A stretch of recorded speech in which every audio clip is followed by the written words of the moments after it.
The tiered structure of the NFTs is so popular at the moment, but it may be perplexing, so I'd want to do my part by providing a step-by-step tutorial. I'm currently deciding whether to acquire NFTs and list the intimate things I've done for sale online.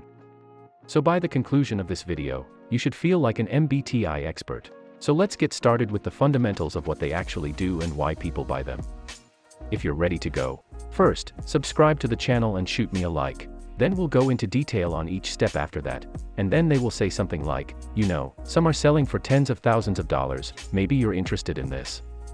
You'll understand what's going on and you'll be the next big NFT millionaire. That would be pretty cool, wouldn't it?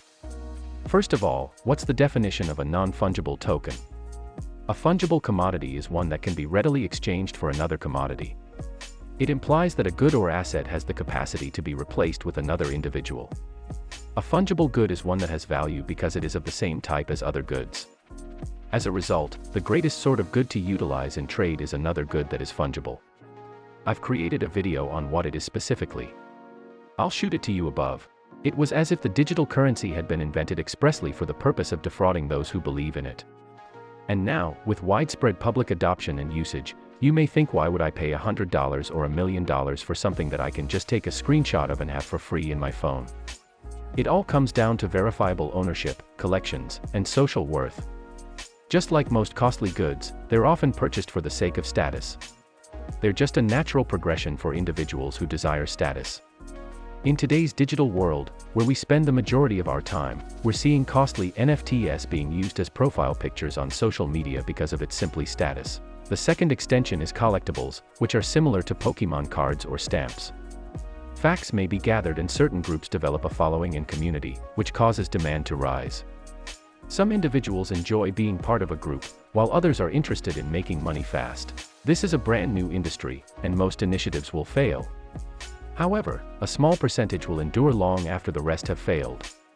Whether you like it or not, both agree with it and disagree with it. Understanding how facts are acquired and sold is critical. So I'll go through both methods step by step, including putting similar designs on the NFT market as a fun experiment. In this video, if you don't mind clicking the like button and subscribing here, I'd be eternally grateful. Let's start with OpenSea, the ideal platform to trade on. I've included a link to it in the description for you. We now arrive at the stage where we must create. To utilize the OpenSea, you'll need an Ethereum wallet. According to this notice, it advises you to get a Meta wallet. The MetaMask is the most straightforward of these other wallets. You may use any of them here, but I recommend using it instead. I've also made a video on MetaMask, which you may view above. We'll also make a portfolio. It's crucial to keep the recovery phase safe. To fund our Meta wallet, we'll need to send some Ether into it. To do so, follow the steps below. Then we'll move that Ethereum. I'm using KuCoin at the moment. If you're searching for a cryptocurrency exchange that offers a lot of unique features like lending and betting, among other things, check out KuCoin. This is the link to the page where you can purchase and sell ARK. If you use that link, you'll save money on trading costs. However, if you're using something like Coinbase or Binance, the procedure will be very similar. You simply need to transfer funds from your account to your MetaMask wallet on KuCoin. That's all there is to it. So this might take anything from a few minutes to 30 minutes or more to get up and running. It varies somewhat, but keep an eye on your MetaMask wallet and it will show up there after some time. That's all it took for me.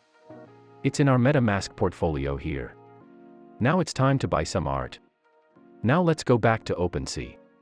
You may also search through the categories to see what's available. If you're looking for a specific strategy to buy NFTs and resell them, go ahead and do it. There's a lot of new artwork here. I'll admit that this is a high-risk situation, especially if you're buying aftermarket NFTs.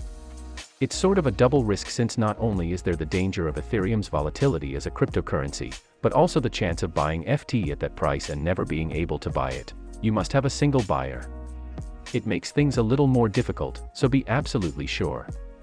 It's not something you should invest your life savings in. Simply be cautious and careful. That is because it's very speculative, so I did some research and discovered this set that really stood out for me. Lucha Libre is a stunner. They have bold colors, great characters. So, click right now to acquire this item. Check the box to be linked to the MetaMask wallet.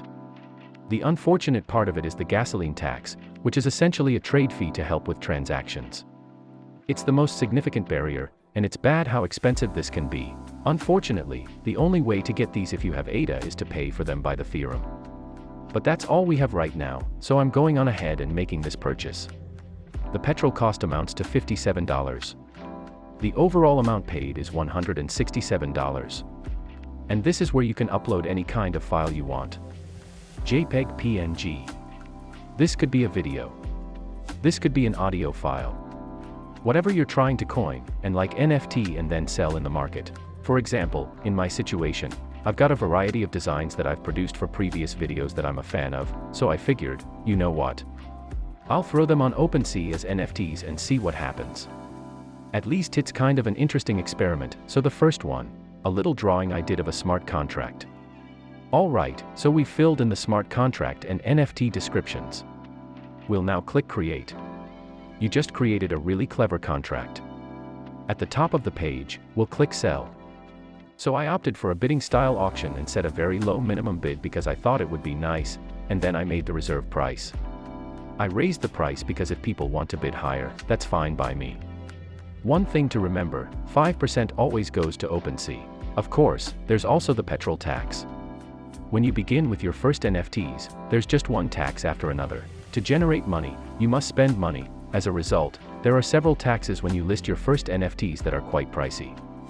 Then, after your first one, it's rather affordable. Here are the costs associated with your initial listing. You must do 2 one-time transactions. 1. To initialize your account and place orders, which you only need to do once for your account. 2. To allow offshore access to your item. When I click on the triangle to the right of it, this is what I get within your portfolio, so we'll see here.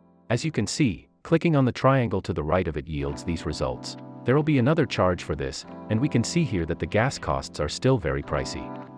I'm just going to bite the bullet and do it because there'll be another fee. Do it for the content, and make sure you hit that like button, confirm here if possible, or else just a few. Let's go ahead and confirm. The key here is that you only have to complete this major transaction once. The cheapest I've ever seen was $65 for the first transaction, which is unfortunately the case. The highest amount I've ever heard was $450. Most of the time, if you wait a few days, you will be able to obtain a somewhat cheaper price. However, on certain days and during network congestion, it may be rather costly. So we've just received this notification. Here, you may confirm that the product is now available for sale. Take the link provided and have a look at it, but let's go ahead and add some more listings now. So here it is. The hand-holding cash, the blockchain, the Cornbit wallet, and the Ethereum coin are all part of our complete collection. It's in this collection, so go ahead and click the link for it and have a look around. But, hey, this was a lot of fun to do. The reason I'm doing this is because I already had these designs, so why not use it as an NFT? That's enough for today. Thank you very much for watching, and good luck on your day.